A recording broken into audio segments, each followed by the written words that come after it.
Oleme terve perega Serbias ja läheme sõitma sellise ägeda kitsarööpalise raudteega ja saate siis koos meiega mööda Serbia mägesid ja orge kaasa sõita.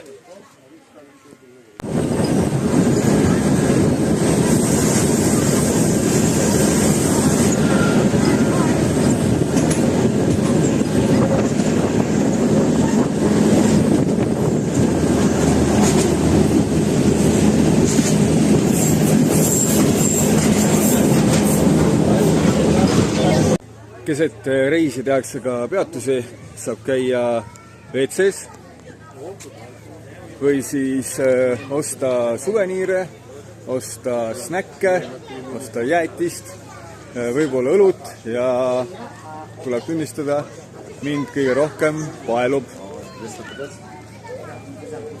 kohalik rakia.